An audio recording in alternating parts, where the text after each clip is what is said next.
Human error is almost unavoidable, and nobody is perfect, but some enormous mistakes can wind up costing a lot of money. Here are some of history's most costly blunders, which ought to make you feel a little better about your own faults. Seongsu Bridge collapse is number 10. One of Seoul's busiest commuter routes, the 3,805-foot Seongsu Bridge over the Han River connects two South Korean districts, but on the morning of October 21, 1994, calamity struck the 3,805-foot bridge. At roughly 7:40 a.m., a 157-foot central portion of the bridge collapsed 65 feet into the river below, along with automobiles, minibuses, and a fully filled bus. The bridge had been struggling with the weight of the hundreds of people making their way to work in the early morning rush. An investigation was started into the unexpected event after 32 individuals died and 17 more were hurt. The bridge had already received complaints for shaky foundations that gave the impression of swinging unsteadily, and the underlying cause was revealed to be a construction flaw. According to reports, the steel trestle joints supporting the center suspension were welded incorrectly, with a thickness of 8 mm rather than 10, which led to important connecting pins breaking under the tremendous strain. Although the bridge was built to support a maximum weight of 36.3 tons per car, commuters were also utilizing vehicles that weighed 47.3 tons. In total, these variables cost the State Council $185,000 in compensation to the victims, and a full rebuild would have cost them an additional $2 million. This was a costly case of human error. Deadly skyscrapers are number 9. In the spring of 2014, London's financial centre welcomed a large new skyscraper. Due to its distinctively curved design, the 525-foot-tall reflective structure became known as the walkie-talkie. However, this gleaming new tower was concealing a sinister secret. As summer arrived, Londoners started to protest that the south-facing concave surface of the skyscraper was creating strong sunlight at specific times of the day that might elevate the temperature to an unheard-of 70 degrees Celsius. The intensely focused beam was powerful enough to melt tiles, start a small fire on a barbershop rug, and melt a local businessman's Jaguar XJ.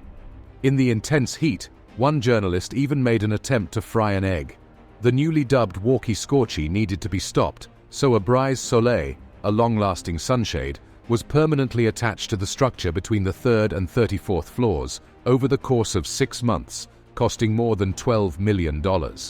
This was a steep price to pay, considering the structure had already cost more than $250 million to construct.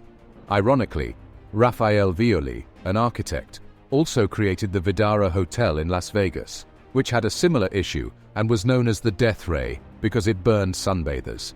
Violi said that he was aware that it would occur, but lacked the resources to assess how awful it would be. This guy has to be told to stop creating super weapons instead of structures. Disaster at Lotus Riverside number 8. An enormous project, the Lotus Riverside complex in Shanghai, came to a total halt due to a single small error. On June 27, 2009, at around 5 in the morning, one of the residential complex's 11 brand-new high-rise apartment buildings abruptly fell, miraculously avoiding the neighboring structures and preventing a catastrophic domino effect. One construction worker was killed in the tragedy, but things could have turned out far worse if the buyers of the nearly finished building had moved in. According to investigations, the unusual disaster was caused by severely poor foundations and a violation of construction norms. A 32-foot pile of soil had been built up on a riverbank nearby after earth beneath the structure was mined to create a 15-foot underground parking lot. The bank eventually ruptured under the weight, sending water surging beneath. The building collapsed southward because to its muddy foundations, yet the problem might have been avoided by merely shifting the ground. The company experienced overall economic losses of up to $30 million as a result of this significant oversight, which included building costs and compensation for the potential owners of the $2,100 per square meter apartments. A number of project investors withdrew and requested their money back. Disaster at Lake Penure, number 7. A drilling display commissioned by Texaco in 1980 set off a catastrophic chain of events that transformed Lake Penure, a freshwater lake in Louisiana with a depth of 11 feet, into a saltwater lake with a depth of 1,300 feet. Following a mistake by Texaco over their precise position, a $5 million oil rig owned by drilling contractor Wilson Brothers accidentally damaged the dome of the subterranean diamond crystal salt mine on November 20th. The lake was drained of about 13 billion liters of water, washing salt, soil, and water into an immersible and enlarging hole that sucked in the drilling platform, 11 barges, a tugboat, 65 acres of surrounding land, and even a small island in the middle of the lake. The Delcambre Canal turned direction to flow into the whirlpool, and air escaping from the mine generated 400-foot geysers, which in turn destroyed much of the accident's evidence. Texaco paid $32 million to the Diamond Crystal Salt Mine and $12.8 million to a nearby plant nursery, making Lake Penure possibly the most expensive artificial lake in history, and costing Texaco and Wilson Brothers over the equivalent of $140 million in today's money. Fortunately, no one was hurt. However, the real casualty was Texaco's pride and their wallet. The Baltic Ace ranked 6th. As the Baltic Ace carrier ship, which sank in the North Sea on December 5, 2012, which took just 15 minutes to sink, shown, catastrophic errors can occur anywhere. After colliding with the Corvus J, a Cyprian container ship, the 23 500-ton ship was lost 65 kilometers off the Dutch coast, killing 11 of its 24 crew members and sinking almost 1,400 brand-new Mitsubishi automobiles that were being shipped from Japan and Tokyo to Russia. In one of the busiest shipping channels in the world, the wreck ended up being approximately 100 feet deep, making it difficult for ships to pass safely and posing a threat that hazardous materials will be released into the environment.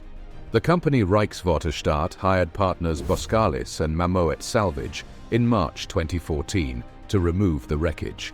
They started by removing the 540,000 leftover liters of oil. The sinking ship was then removed using a massive operation involving more than 18 ships and 150 personnel, which could only be accomplished by removing the irreparably damaged wreck in chunks. The ship was wire-cut into 8 components starting in April 2015 and brought to the surface in segments. Look at how enormous it was. Here is the bow, complete with destroyed automobiles. Since the incident took place outside of Dutch territorial waters, police were unable to look into it. Nonetheless, since neither ship violated collision restrictions, it has subsequently been hypothesized that human error was to blame. The massive salvage operation alone cost 67 million euros, or almost $75 million in today's dollars. The entire cost of the driving mistake came to almost $150 million when you include the cost of the Baltic Ace, the cost to repair the Corvus J, and the cost of the payload they were transporting. Mars Climate Orbiter is number 5. The Mars Climate Orbiter, a 638-kilogram robotic spacecraft built by NASA, burnt up and disintegrated in September 1999 as it approached its target after an arduous 10-month journey.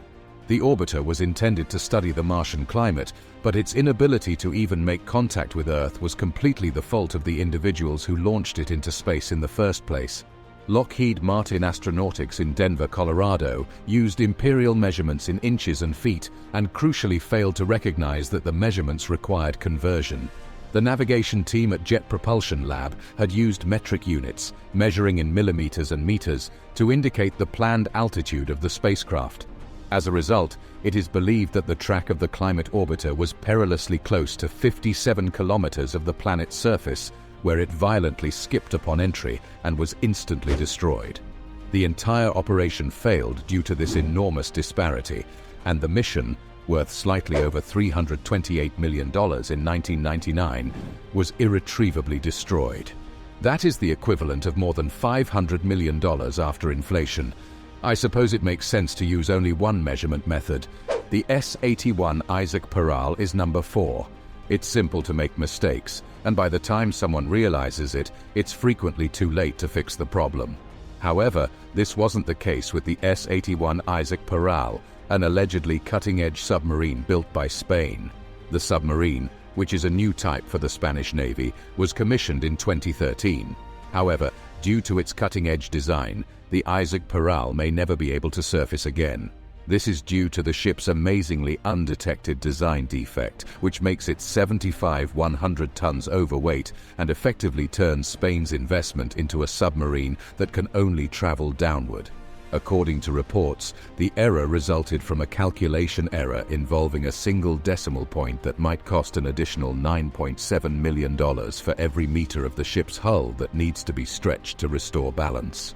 This is hardly a mistake that can be overlooked, especially because $3 billion has already been spent on all 4 submarines, $680 million of which has already been spent on this single ship.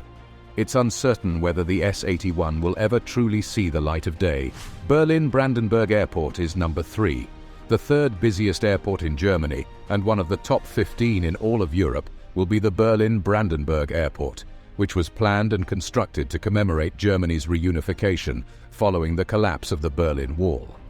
Although it is equipped with contemporary terminals, striking buildings, and even a functioning railroad station, not a single traveler has ever entered its gates. The multi-billion-dollar airport was scheduled to open in 2012, but as of right now, all that's left of it is a single ghost train kept running to promote airflow and working luggage tracks with no bags. Yet why? Due to the decreased likelihood of contractor and investor involvement caused by the global financial crisis in 2007 and 2008, several politicians used taxpayer money to contribute their contrasting ideas.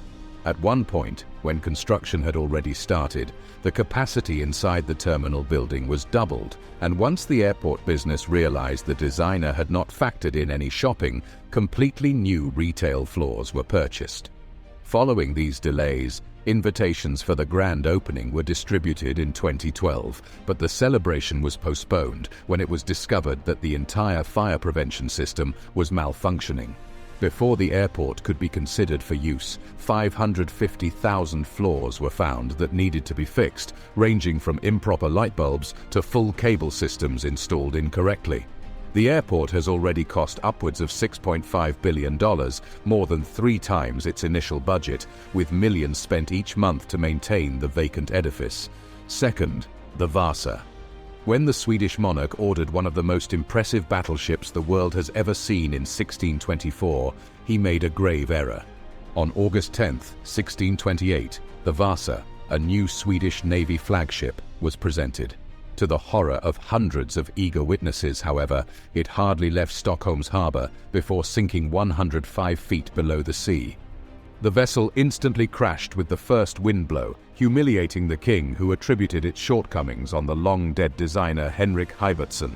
The ship's construction cost more than 200,000 Rex dollars in the king's currency, or more than 5% of Sweden's annual gross domestic output. In other terms, the bottom of Stockholm Harbour suddenly contained 1/20th of the country's annual income. In today's dollars, $25.6 billion would be spent on a single ship to purchase the same proportion of Sweden's GNP.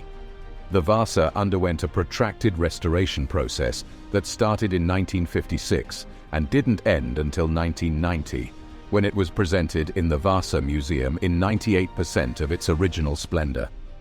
The worst part is that archaeological analysis suggests that poor design was actually to blame, as the gun deck was far too heavy. Although official salvage costs were unrecorded and partially funded by the Navy, modern estimates for the recovery of a ship of its size are between $55 and $110 million. Alaska's sale comes in first.